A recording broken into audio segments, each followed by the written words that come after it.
ರೈತರಿಗೆ ಅನುಕೂಲ ಮಾಡೋ ಸಲುವಾಗಿ BDCC ಬ್ಯಾಂಕ್ನಾಗ ಸೇರಿದಪ್ಪ ಅಂದ್ರೆ ಜನರಿಗೆ ರೈತರಿಗೆ ಇನ್ನೂ ಹೆಚ್ಚು ಸಾಲ ಕೊಡ್ತೀವಿ. ಈಗಲೇ 5-6 ಸಾವಿರ ಕೋಟಿ ಅಂದರೆ ನಾವು 10-20 ಸಾವಿರ ಕೋಟಿ ಮಾಡಿದ್ವಿ. ಪ್ರತಿಯೊಬ್ಬರು ಮಾತಾಡೋಣ. ಎಲೆಕ್ಷನ್ ಆಗಿದೆ ಇವತ್ತು.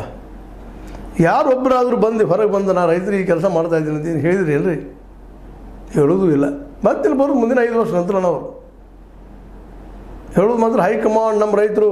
ಹಂಗೆ ರಾಜಕಾರಣಿಗಳು ಎಲೆಕ್ಷನ್ ಬಂದಾಗ ಬರ್ತಾರೆ, ಜೋರ್ದಾರ್ ಹೇಳ್ತಾರೆ ನಮ್ಮ ದೇವರು ಮತದಾರ ದೇವರು ಅವ್ರು ನಮ್ಮ ಹೈಕಮಾಂಡ್.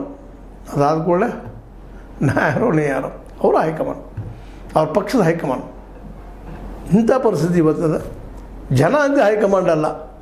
ಜನ 5 ವರ್ಷ ನೆನಪಾಗುವಂಥ ಮತದಾನ ಸಂದರ್ಭದಲ್ಲಿ ಒಂದಿಷ್ಟು ಮತ ಹಾಕುವ ಯಂತ್ರಗಳಷ್ಟ. ಯಂತ್ರಗಳು ಎಣ್ಣೆ ಬೇಕಾಗ್ತದೆ ಎಣ್ಣೆ ಹಾಕ್ತಾರೆ, ಮತ್ತೆ ಬೇಕಾಗ್ತದೆ ಹಾಕ್ತಾರೆ, ಓಟ್ ಹಾಕಿಸ್ಕೊತಾರೆ, ಮತ್ತೆ ಭೇಟಿ ಆಗೋದು ಮತ್ತೆ 5 ವರ್ಷ. ಈ ನೆಲೆಯಲ್ಲಿ ನಮ್ಮ ಸಜ್ಜಾ ನಾಗಭೂಷಣ್ ಅವ್ರು ಹೇಳ್ತಾ ಇದ್ದಾರೆ, ಮತ ಹಾಕೋದಷ್ಟೇ ನಮ್ದು ಹಕ್ಕು ರೀ. ಕೆಲವೊಮ್ಮೆ ಮತ ಹಾಕೋ ಹಕ್ಕು ಇಲ್ಲ. ನಾವು ಹೋದ್ರೆ ನಮ್ಮ ಮತ ಮತ್ತೆ ಹಾಕಿಬಿಟ್ಟಿರ್ತಾರೆ. ಇದು ಭಾರಿ ಚೀಸ್ ಇದು.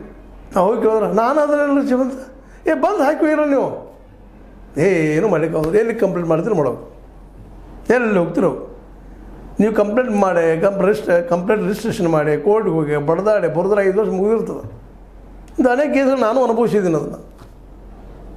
ಎಷ್ಟೋ ಜನ ಪಾಪ SC ರಿಸರ್ವೇಷನ್ ಇದ್ದಂಥ ಕ್ಷೇತ್ರಗಳಲ್ಲೇ SC ಸರ್ಟಿಫಿಕೇಟ್ ಬೋಗಸ್ಸಾಗಿ ತಹಸೀಲ್ದಾರ್ ಮತ್ತೆ ಹಿಡ್ಕೊಂಡು ತೆಗಿಸ್ಕೊಂಡು ಅದನ್ನು ತೊಗೊಂಡು ಬೇರೆ ಜೊತೆಯವರು ಅವ್ರು SCನೇ ಅಲ್ಲ ತೊಗೊಂಡು SC ಒಳ್ಳೆಂತ ಆರಿಸಿ ಬಂದರು. ಅದನ್ನು ಗುರ್ತಾ ಮಾಡಿ ಹೇಳಲಿಕ್ಕೆ ಹೋದ್ರೆ 5 ವರ್ಷ ಹೋಗ್ತದೆ. ಹಂಗೆ ಅಷ್ಟೊಂದು ಅನುಭವಿಸಿದ್ರು. 5 ವರ್ಷ ನಂತರ ಡಿಸಿಷನ್ ಬಂತು, ಅದು ದಾಟಿ ಹೋಗಿಬಿಟ್ಟಿದ್ರು. ಹೀಗಾಗಿ ಅಲ್ಲೂ ಸಹಿತ ನಡೀತದೆ ರೀ ಗೋಲ್ಮಾಲ. ಹೀಗಾಗಿಲ್ಲೇ ಏನಪ್ಪ ಅಂದ್ರೆ ಮತ ಹಾಕೋದಷ್ಟೇ ನಮ್ಮ ಕೆಲಸ. ಮತ ಹಾಕೋ ಪೂರ್ವದಲ್ಲಿ ಯೋಚನೆ ಆಗಬೇಕಾಯ್ತು ಇವತ್ತು. ಅದ್ರ ಯೋಚನೆ ಮಾಡೋರು ಯಾರ ಆಗವ್ರು ಯಾರ? ನಿಮ್ಗೆ ಶಿಕ್ಷಣ ಕೊಡ್ಬಿಡೋದಲ್ಲ ರೀ ಜನ. ಬಿಸಿ ಊಟ ಮಾಡಿರಿ. SLC ತನ ಏನು ಕಲಿತೀರಿ. SLC ಕಲಿದ್ರೆ ಪ್ರಾಜ್ಞೆ ಬರ್ತದನ? PUC ಕಲಿದ್ರೆ ಪ್ರಜ್ಞೆ ಬರ್ತದನ? ಯಾರು ಒಳ್ಳೆಯವ್ರು ಕೆಟ್ಟವ್ರು ಗುರ್ತಾಡಲಿಕ್ಕೆ ಇಲ್ಲ. ಉದ್ಯೋಗ ಸಿಗೋದ್ರೊಳಗೆ ಮತ್ತೆ ಮಾಡೋದ್ರೆ ನಾವು ಧನ ಹೋಗಿಬಿಟ್ಟಿರ್ತೀವಿ.